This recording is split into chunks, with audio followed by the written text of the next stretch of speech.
Welcome to concept doctors.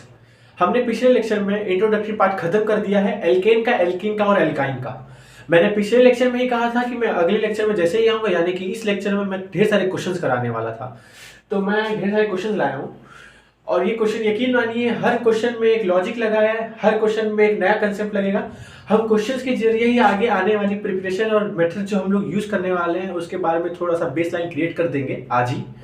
तो आप note down करते रहिए या फिर आप उसमें चलते रहिए साथ में कि क्या हो रहा है इसमें, और सॉल्व जरूर करते रहिएगा। इसमें ऐसा नहीं है कि आप देखते रहिए टाइम खत्म कर दीजिएगा, सॉल्व करिए। और मैं टाइम वेस्ट नहीं करूंगा, पहले डायरेक्ट क्वेश्चन पे आते हैं। ये रहा पहला कंपाउंड। इस कंपाउंड को ऐसे लिख लीजिए, ये था C triple bond C, CH double bond CH, ये है सिंगल बॉन्ड Cl।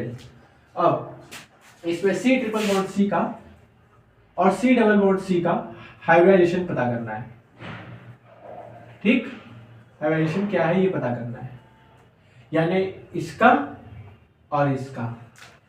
तो मैं सबसे पहले तो आपको एक बात बता दूं, मैं पहले दिन से ही ये बोल रहा हूं आप लोगों को कि कुछ भी हो जाए कार्बन की वैलेंसी 4 रहेगी, 4 के सिवा कुछ मत करिएगा।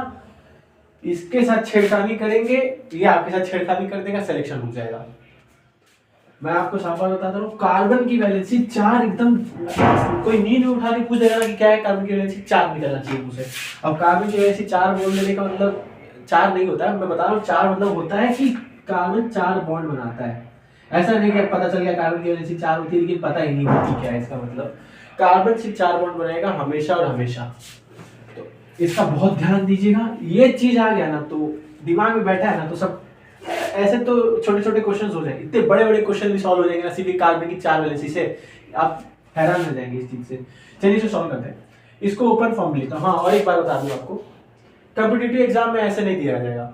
ये समझने के लिए कॉम्पिटिटिव एग्जाम में मोस्टली क्या कहते हैं बताए, कॉम्पिटिटिव एग्जाम में ऐसे दिया जाएगा, 1 2 देखिए इधर 4 कार्बन है तो 1 2 3 4, पहले 2 कार्बन के बीच में ट्रिपल बॉन्ड, फिर 2 और 3 को छोड़ दिया गया है, 3 और 4 के बीच में डबल बॉन्ड, और यहाँ पे लगेगा क्लोरीन। ऐसे फॉर्म में आएगा आपके कॉम्पिटिटिव एग्जाम में, आप हैरान हो जाएंगे, आपसे क्वेश्चन नहीं होगा अगर ये सब नहीं समझ में आया तो।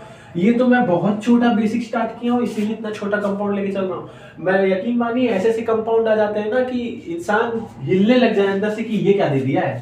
तो आप अच्छे से सीखिए, इसको प्रैक्टिस करिए खूब, रोज रोज रोज रोज। मैं कंसेप्ट क्लियर कर दे रहा हूँ, प्रैक्टिस करना आपका काम भाई। आइए सॉल्व करते हैं। ओपन फॉर्म में लिखा जाता है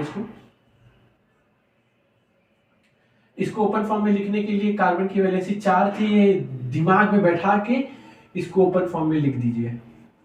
ठीक, ये ओपन फॉर्म में लिखा गया है। अब आइए जोड़ते हैं कार्बन की वैलेंसी 4, 1 2 3 4, 1 2 3 4, 1 2 3 4, 1 2 3 4, चारों कार्बन की 4 वैलेंसी कंप्लीट है। इस कार्बन की हाइब्रिडाइजेशन निकालते हैं। हम जानते हैं 1 सिग्मा और यहाँ पे 2 पाई है, पिछले लेक्चर में बताया था एल्काइन में 2 पाई और 1 सिग्मा होता है। तो 2 सिग्मा कितना हुआ, S और P। 2 सिग्मा काउंट इसलिए क्यों, क्योंकि सिग्मा ही बॉन्ड काउंट किया जाता है हाइब्रिडाइजेशन में, पाई को कंसीडर ही नहीं किया जाता। अब आते हैं इस वाले कार्बन पे, ये कार्बन बताइए कितना। अब ये वाला कार्बन में 1 सिग्मा कितना हुआ, 1 सिग्मा sp। ठीक, इस कार्बन का 1 सिग्मा इधर गया है, 1 सिग्मा इधर गया है, sp। यही काम इधर भी। अब इस वाले कार्बन पे आइए, इस वाले कार्बन को देखिए, यहाँ पे सिग्मा कितना हुआ, sp2। इस वाले कार्बन पे आइए, यहाँ पे सिग्मा कितना हुआ, sp2। Only and only sigma bond will be considered. मैं बार बार एक ही चीज कहूंगा आपसे, पाई जोड़ने की गलती मत करिएगा। पाई कहने का मतलब मेरा ये है कि डबल बॉन्ड हो या ट्रिपल बॉन्ड हो, इनमें 1 सिग्मा होता है डबल बॉन्ड में और 1 पाई होता है। ट्रिपल बॉन्ड में 1 सिग्मा और 2 पाई होता है। आपको सिर्फ और सिर्फ सिग्मा को ही काउंट करना है, पाई काउंट कर देंगे तो sp पता नहीं कहां पहुंच जाएगी। तो ये पहला क्वेश्चन था, sp2 हाइब्रिडाइज्ड और sp2 हाइब्रिडाइजेशन, ये पहला क्वेश्चन था। और मैं इस क्वेश्चन से हम लोगों को पता चला है कार्बन की वैलेंसी 4 रखनी चाहिए भाई, और छेड़खानी बिल्कुल नहीं करेंगे कार्बन की वैलेंसी के साथ। sp2 हाइब्रिडाइजेशन हमने पढ़ रखा था एल्काइन और एल्कीन में। अब आते हैं ये वाला क्वेश्चन।